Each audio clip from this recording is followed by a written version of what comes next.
This is Professor Pelton. This is Algebra 2, Chapter 5, Section 2. This is Part 3 of the video. So now we're going to talk about the product and quotient rules, which we'll be using throughout the chapter. These are the same product and quotient rules you had in Algebra 1 and Geometry and Pre-Algebra. The only difference is now we're throwing in n for any index that you want, because it should work for any root, including square root. Again, no for rules of simplification, for what we need, no radicand can have a perfect nth power as a factor other than 1. Okay, so you can't take out any more factors from the inside, basically. No radicand can contain fractions, and no radicals appear in the denominator of the fraction.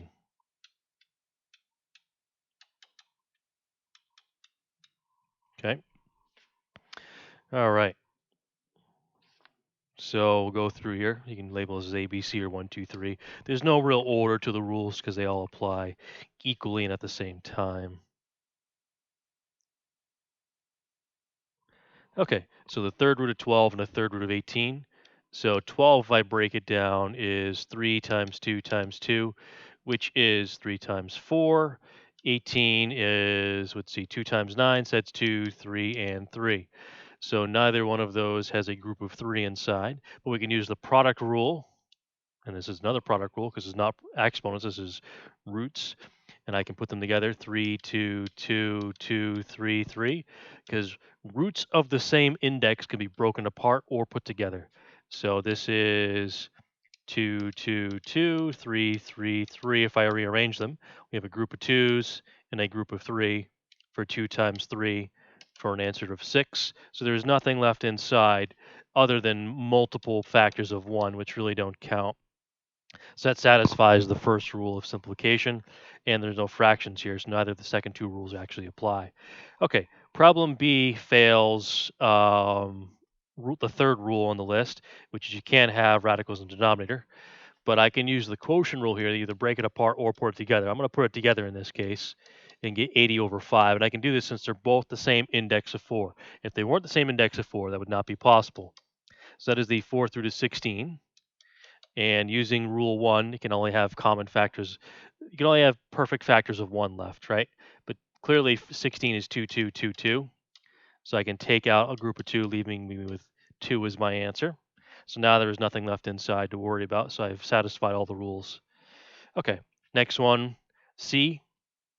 135 is 5 times 27, which 27 is 3, 3, 3. So I have a group of 3's that can come out since the index is 3. So I get 3 third roots of 5. So there are no more perfect nth powers left inside because 5 is all by itself.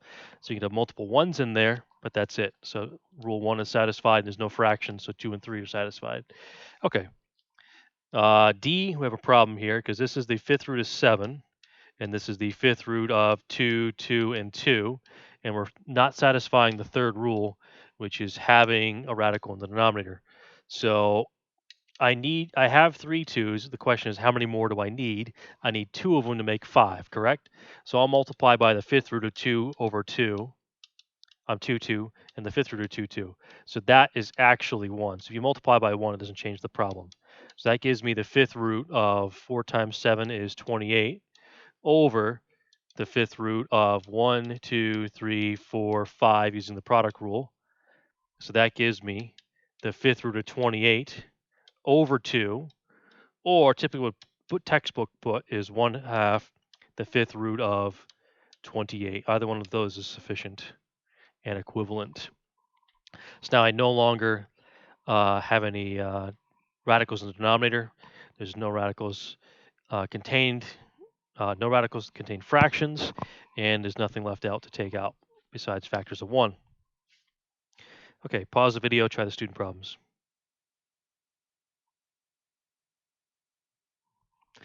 Okay, 27 and 3. So that's the fourth root of 3, 3, 3 times the fourth root of 3. Using the product rule of radicals, 3, 3, 3, 3. So we have an answer of 3. There's nothing left over inside other than products of 1. third root of 2 is not going to work out, but the third root of 250 over 2 using the quotient rule of radicals, since it's the same index, gives me the third root of 125, which is failing rule 1 because there are things in there that are other than factors of 1 that can be taken out, because 125 is 5 times 5 times 5, or 5 times 25. So that gives me an answer of 5. Now it satisfies rule 1, which it was failing at.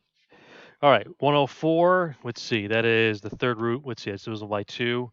So that's 2 times 52. And 52 is also divisible by 2, so that's 2 times 2 times 26, correct? So that's the third root of 2 times 13. So I have a group of 2's that come out. So that's 2 third roots of 13. So there's nothing left inside other than products of 1 that can come out. So that satisfies rule 1. Okay, next one, I'll use the quotient rule. Fifth root of 3 over fifth root of 4. So both of those satisfy rule 1, where there's nothing that I can take out. However, it fails rule 3, where there can be no radical in the denominator. It also failed rule 2, which no radical can contain fractions. So the original one contained a fraction, so that failed rule 2. And this whole one here fails rule 3. So either way, whichever format you have it in, it fails either rule 2, or it fails rule 3. So what are we going to do here? Well, this is the fifth root of 3 over the fifth root of 2 times 2. So how many more 2's do I need? I need 3 of them. 1, 2, 3. 1, 2, 3. So I'm multiplying by 1. So that gives me the fifth root. Let's see. 3 2's is 8 times 3 is 24 over the fifth root of 2, 2, 2, 2, 2. So I have the fifth root of 24 over 2, or 1/2 fifth root of 24. So now I've satisfied rule 2 and 3 because I don't have a fraction inside anymore. I don't have a fraction in the denominator, so rule 3 is fine. And rule 1 is fine because there's nothing left in here other than factors of 1 that can come out because I have a 3 and 3 2's. Okay, let's go to page 5.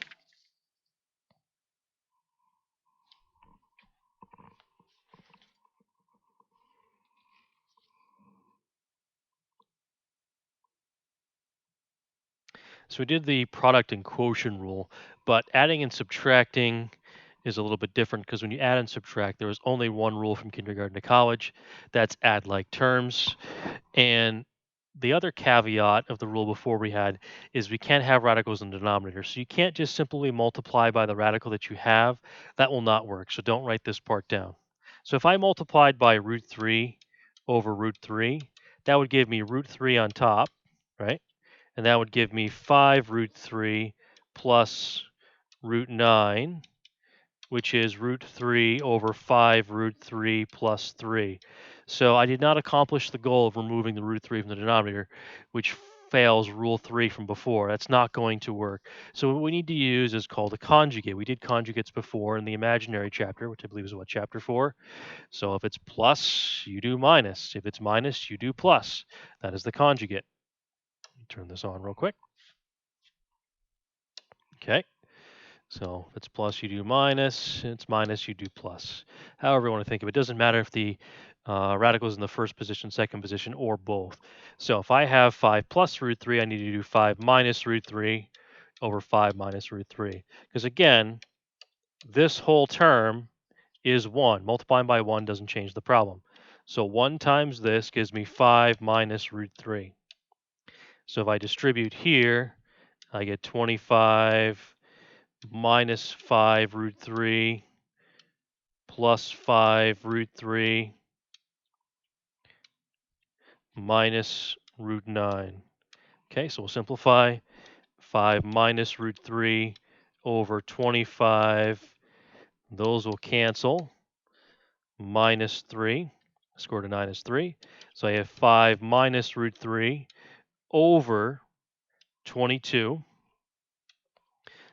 So we've accomplished our goal in getting the radical out of the denominator, which is typically simplified into 5 over 22 minus root 3 over 22 to get the rational and the radical part or irrational parts separated from each other is the typical SAT form of the answer.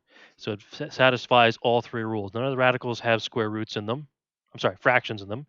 None of the fractions have radicals in the denominator, and none of the radicals can be broken down any farther. Thus, only common factors are 1. So let's try this one more time. So if I have 3 root 2 minus 4, I need 3 root 2 plus 4. So I'm essentially multiplying by 1. So that gives me 24 root 2 plus 32 over 9 root 4, 12 root 2 minus 12 root 2 minus 16. So those cancel, which was the goal. I get 24 root 2 plus 32 over 9 times 2 minus 4, or 24 root 2 plus 32 over, let's see, 9 times 2 is 18. Oh, why did I get a 16? I'm sorry, 16, not 4. That is incorrect. I'm sorry. I was looking at the wrong thing. 16.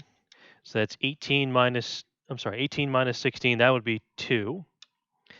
So that's 24 root 2 over 2 plus 32 over 2, or 12 root 2 plus 16 would be the final textbook answer. Typically, they would put the 16 first, though. They usually put the real number first and the irrational number second. All right, let's scroll down. So again, as we said, adding and subtracting, there's only one rule from kindergarten to college. Are they like terms? Are these like terms? Yes, they are. That's only 1, and that's 7. So 1 plus 7 gives me 8. 4th root's of 10. So that's similar to saying like 1x plus 7x. Similar problem. Okay. All right. 2 times 8 to the 1/5 and 10 times 8 to the 1/5. Are those like terms? Yes. So that's 12 times 8 to the 1/5, or 12 fifth roots of 8. So there are two possible forms for this answer. If I go back here, same thing. Or 8 times 10 to the 1/4 power. Either is equivalent. Okay. All right, pause the video, try the student problems.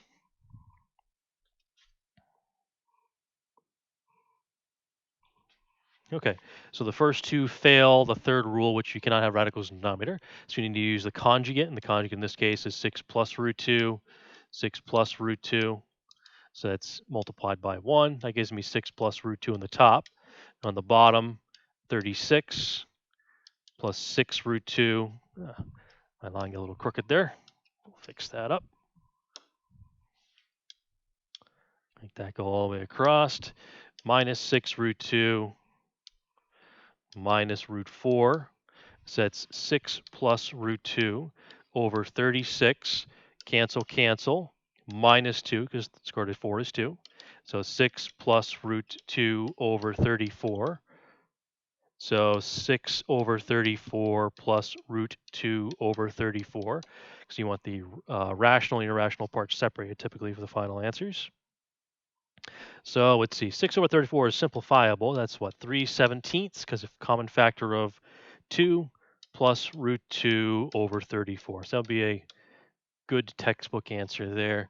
The ones that came before it are good answers too, and correct, but not fully simplified by definition. Okay, conjugate here, because it fails rule 3, no radicals in the denominator.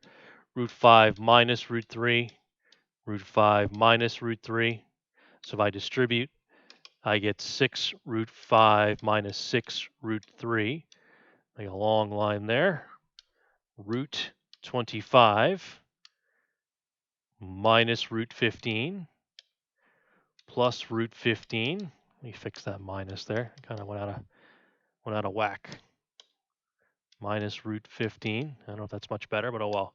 And then minus root 9. So the 15s obviously cancel. So you have 6 root 5 minus 6 root 3 over 5 minus 3, because we have the square root of 25, square root of 9.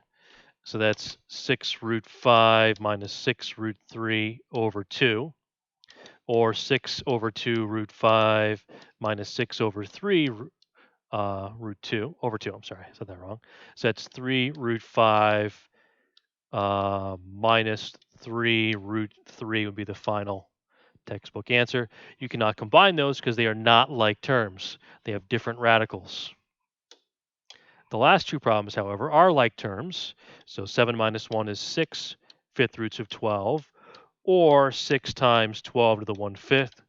Either of those radical or exponent are equivalent. So these are like terms. These are 12 times 9 to the 2/3, or 12 third roots of 9 to the second power are equivalent answers. Either is fine.